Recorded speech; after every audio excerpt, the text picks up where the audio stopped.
a bit of a 3-in-1 video today. It's going to be a thank you video. It's going to be my holiday video, my Christmas message to all of you, but also going to be a video about the BlackBerry Passport. And it's fitting that this video is a 3-in-1 because it's the hardcores that watch the BlackBerry videos, and it's you guys who I'd like to reach out to and thank, because we have reached 20,000 subscribers. It was a goal of mine at the beginning of the year to be at 20,000 by the end of the year, and we certainly did reach that goal, so I appreciate that. I appreciate all the hours watched and everything else.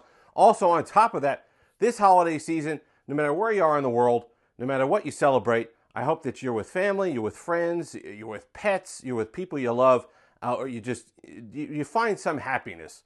Take a few moments in all the stuff going on and all the craziness to just set aside for yourself and just make sure you're taking care of yourself and enjoying those around you. So I hope that you have a happy and safe holiday season. And you know, I turned, these are, if you have not been here for the Christmas messages before, these are a bit rambly, but I turn 40 next month. And it's not necessarily that I feel any different mentally, it's not or physically, certainly not yet, but the things that you realize, it's a bit like a frog in boiling water. You know, there are small things that change along the way, you know, along 10, 15 years, and then here and there something will change, and you think, oh, it's not that big of a deal. You don't pay much attention to it because everything else is relatively the same. But when you look back, and you're old enough, and you look back on 10, 15 years, and you realize just how much has changed, it kind of has a tendency to hit you all at once. It's not necessarily a bad thing. It's a good thing. If you're not changing at all, it means you're not growing. It means certain things aren't progressing in your life, but it is different.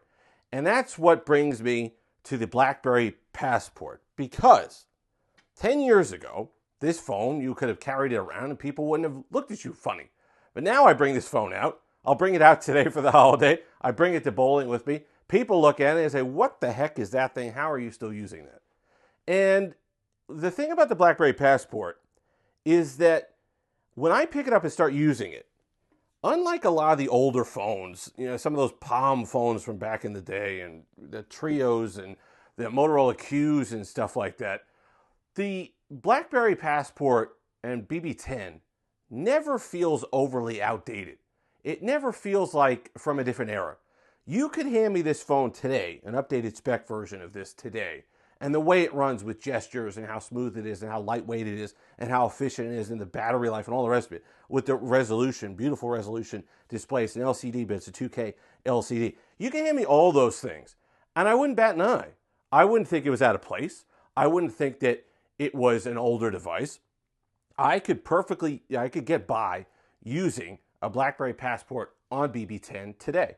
And the keyboard is still the best of any keyboard I've used. I absolutely love the size of the keys. I know people go back and forth on that, but I love the size of the keys themselves, and the key press has still not been duplicated by anybody. It's just one of the better key presses on any device. So it's just overall a great phone to use.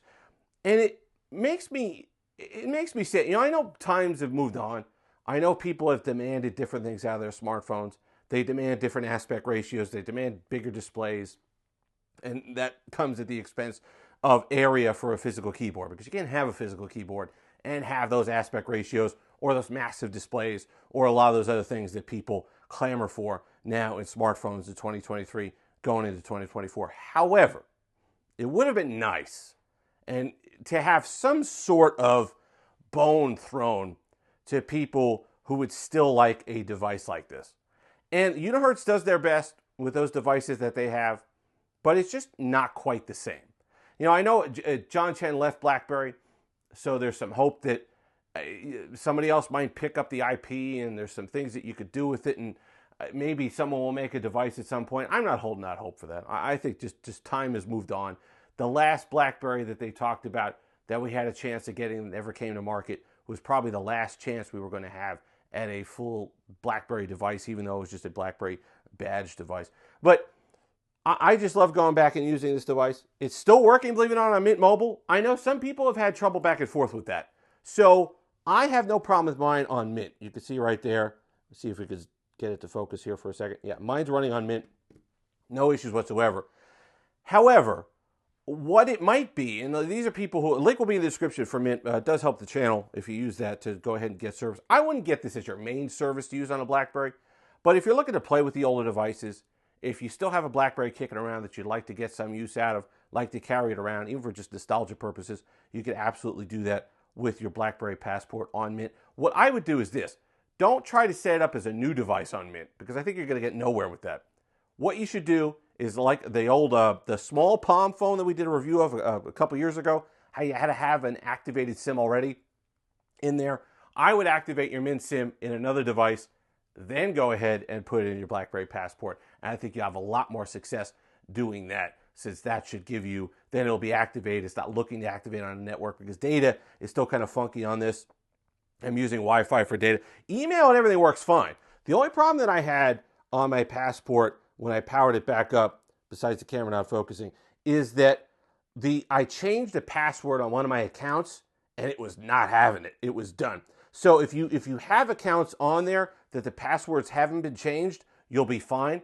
But if you change the password, especially with Gmail, Gmail's not having it anymore. There's no way. The security is like, are you kidding me? You're trying to put this on the network? No, not happening. So it won't even allow you to do it. So that is a bit disappointing indeed. But it is what it is. I still get some use out of it. I'm still getting emails. I was still typing out messages. I was able to send a text message to myself, just kind of text messages back and forth. And it just is a gorgeous device to use. It's light. It's light compared to today's standards. It's thin. It's got a great display, sharp display for reading emails. I love still reading emails on the full screen, the 1:1 aspect ratio on here. And I love the keyboard.